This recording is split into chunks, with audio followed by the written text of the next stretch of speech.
नमस्कार दोस्तों, कैसे हैं आप लोग। उम्मीद है आप सभी अच्छे होंगे। केशव प्रसाद मौर्य, जी हाँ, उत्तर प्रदेश के डिप्टी सीएम के मिजाज थोड़े बदले बदले से नजर आ रहे हैं। उनकी बयानबाजी हाल की देखिए, हिंदू मुसलमान करने लगे हैं, जबकि मतलब वो उनकी अगर पिछली राजनीति देखेंगे तो उसमें वो बहुत ज्यादा हिंदू मुसलमान करते हुए दिखाई नहीं देते थे। लेकिन अब ऐसा क्या हो गया है कि वो हिंदू मुसलमान करने लगे।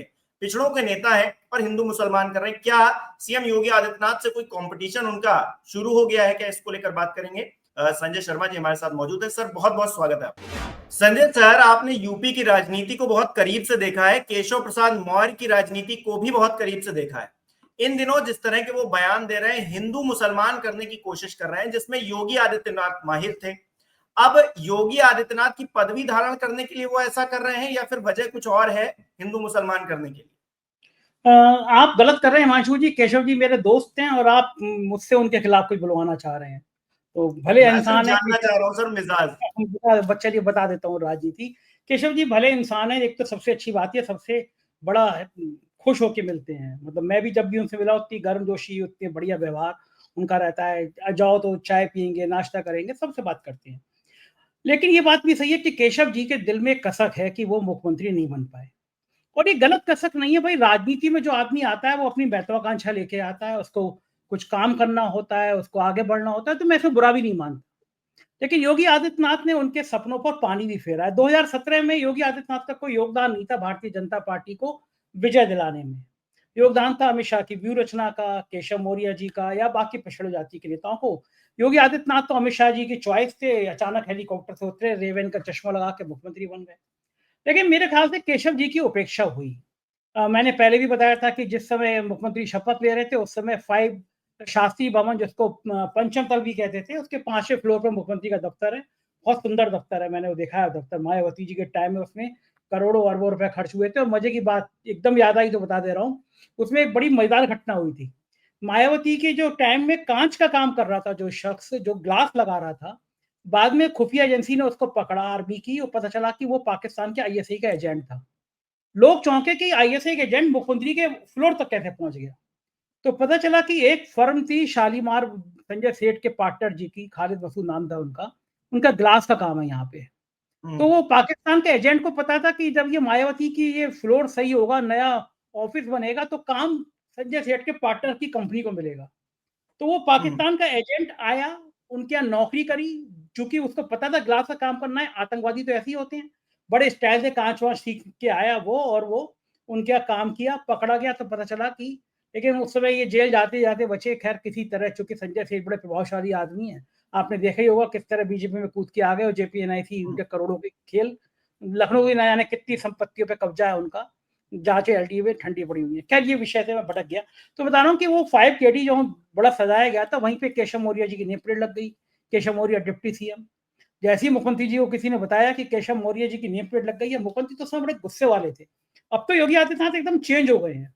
मतलब पहले तो आप देखो ना, पहले योगी सरकार पार्ट 1 में कितनी कार्रवाइयां पत्रकारों पे होती थी। इस बार कुछ अफसरों ने भरने की कोशिश करी कि ये पत्रकार वैसा, वो पत्रकार वैसा। योगी जी ने मना कर दिया कि नहीं भैया, ये जो बोल रहा है उसको बोलने दो, हम लोग देखेंगे। कुछ पे कार्रवाई हुई भी है, लेकिन बड़े पैमाने पे नहीं हुई। लेकिन उस समय योगी जी बहुत गुस्से वाले थे। तो जैसे ही पता चला कि केशव मौर्य ने वहां पे वो नेम प्लेट लगा रही है, उन्होंने उखड़वा के फेंकवा दी। और उसके बाद में एक फोटो ऐसा आया जिसपे वो स्टूल में बैठे हुए थे, तो लोग उनको स्टूल मंत्री कहने लगे। तो ये सब बातें केशव मौर्य को कहीं ना कहीं बहुत चुभती हैं कि भाई मेरी मुख्यमंत्री पद की कुर्सी चली गई, मुख्यमंत्री बना नहीं, डिप्टी सीएम बनाऊं तो लोग मेरी सुनते नहीं है। तो ऐसी बातें कहीं ना कहीं किसी को भी आहत करती हैं, केशव मौर्य को भी आहत की। नतीजा हम सबके सामने है। और ये जो नया नया केशव मौर्य जी नए नए हिंदू बने हैं कि मुसलमान जालीदार टोपी पहन ले और ये कर ले, ये सारे बयान इसलिए हैं कि उनको लगता है कि योगी आदित्यनाथ ने इसी बयानों के दम पे मास्टरी हासिल कर ली है। अगर मोदी और शाह योगी आदित्यनाथ को नहीं हटा पा रहे हैं तो उसका बड़ा कारण उनका हिंदुत्व का चेहरा है, हिंदुत्व की ब्रांडिंग है, जिस कारण वो नहीं हटा पा रहे हैं। तो केशव मौर्य को लगता है कि अब मैं उनसे बड़ा हिंदू बन के दिखा दूं। तो ये कहीं ना कहीं ये बात उनके दिमाग में है कि बड़ा हिंदू बन के दिखा दूं, यही कारण है कि वो इस तरह के बयान दे रही है। और इसके पीछे मुझे कोई और बड़ा कारण हिमांशु नजर नहीं आता। अच्छा सर, गलत समय पर गलत डिसीजन नहीं ले रहे हैं, क्योंकि हिंदू मुसलमान वाली राजनीति अब बैकफुट पर जा रही है। पीडीए का फॉर्मूला अखिलेश यादव जो लेकर आए उसको लेकर ज्यादा चर्चा हो रही है। 2024 में हमने उसका करिश्मा भी देखा। उत्तर प्रदेश के अंदर सबसे ज्यादा सीटें समाजवादी पार्टी को मिली। तो जो राजनीति उनको करनी चाहिए उससे भटक कर वो क्या गलत राजनीति की तरफ नहीं मुड़ गए इस वक्त? देखिए, उनको लगता है कि वो पीडीए का चेहरा तो नहीं है। उनको लगता है कि भारतीय जनता पार्टी के अंदर वो पिछड़ी जाति के नाम पर एक बड़ा चेहरा तो है ही है, इसमें कोई दो राय नहीं है। केशव मौर्य बड़ा चेहरा है पिछड़ों के नाम पर। अमित शाह के दुलारे हैं वो, अमित शाह के करीबी संबंध है। दिल्ली उनको पसंद करता है क्योंकि वो योगी आदित्यनाथ से उनका 36 का आंकड़ा है। तो उनको लगता है कि पीडीए की राजनीति जितनी तेज होगी, भारतीय जनता पार्टी की मजबूरी होगी कि उनको आगे बढ़ाकर रखे वो। तो ये तो उनका फिक्स है ही है। लेकिन वो हिंदू मुसलमान वाला कार्ड इसलिए, पिछले भी वो पहले भी बजरंग दल और आरएसएस के करीबी रह चुके हैं, विश्व हिंदू परिषद के करीबी रह चुके हैं, तो उनके मन में भी कहीं है, उनको लगता है कि इस लाइन पे अगर योगी आदित्यनाथ आगे बाजी मार रहे हैं तो इस लाइन पे भी काम किया जाए कि हम योगी आदित्यनाथ को क्यों आगे निकलने दें, हम उनसे आगे निकल के देखें। तो फिर इसी लाइन पे वो आगे काम करते हुए नजर आ रहे हैं मुझे, हिमांशु। अच्छा, अखिलेश यादव और केशव प्रसाद मौर्य, मतलब दोनों की इतनी टसल है और बयानबाजी बड़ी तल्ख होती है, लेकिन दूसरी तरफ ये भी दिखता है कि दोनों के रिश्ते इतने ज्यादा खटास भरे नहीं है। दोनों के रिश्तों के बारे में जरा बताइए, मतलब क्या दोनों के बीच चलता क्या रहता है? नहीं, मैं इससे सहमत नहीं हूँ। अखिलेश यादव और केशव मौर्य के बीच बिल्कुल भी अच्छा नहीं है, क्योंकि दोनों पिछड़ी जाति के नेता हैं।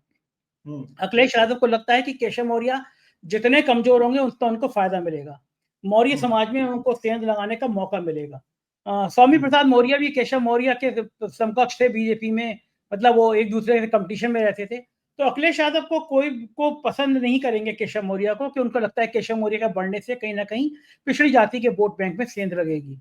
भारतीय जनता पार्टी में भी दुर्भाग्य है कि योगी आदित्यनाथ उनको बिल्कुल पसंद नहीं करते, दोनों डिप्टी सीएम को पसंद नहीं करते, ना ब्रजेश पाठक को ना केशव मौर्य को। लेकिन मुझे लगता है कि केशव मौर्य से ज्यादा नाराज रहते हैं वो।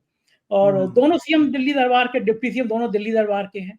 तो मुझे लगता है कि अखिलेश यादव और केशव मौर्य में तो एक स्वाभाविक कोल्ड वार है, वो पिछड़ी जाति के वोटों को लेकर है। और भारतीय जनता पार्टी में ये गुटबाजी शायद इसी कारण से और बढ़ती हुई हमको नजर भी आ रही है।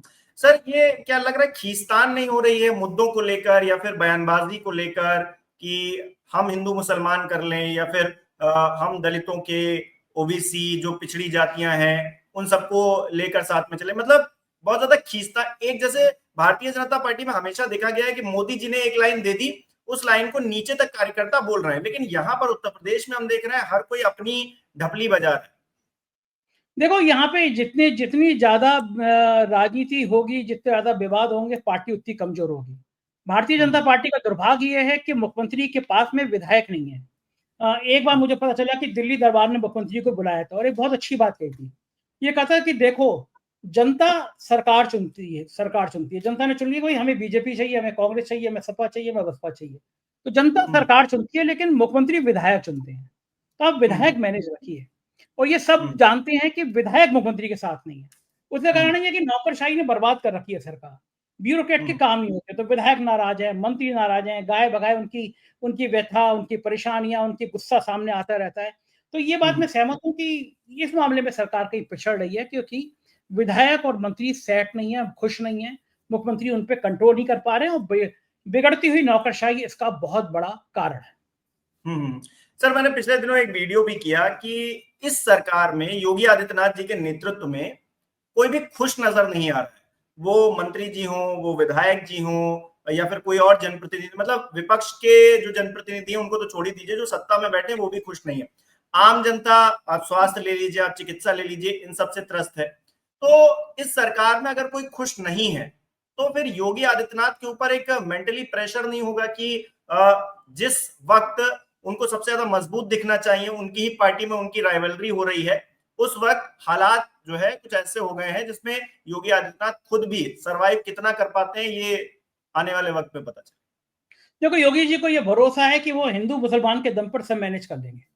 तो कोई खुश हो ना हो, विधायक नाराज हो, मंत्री नाराज हो, कोई और नाराज हो, उनको लगता है कि एंड टाइम पे हिंदू हिंदू हिंदू इस लाइन पर वो काम कर लेंगे। उन्हें बस अयोध्या देखनी है, मथुरा देखनी है, काशी देखनी है, कोई छांगुर बाबा देखना है, धर्मांतरण की बात चलानी है।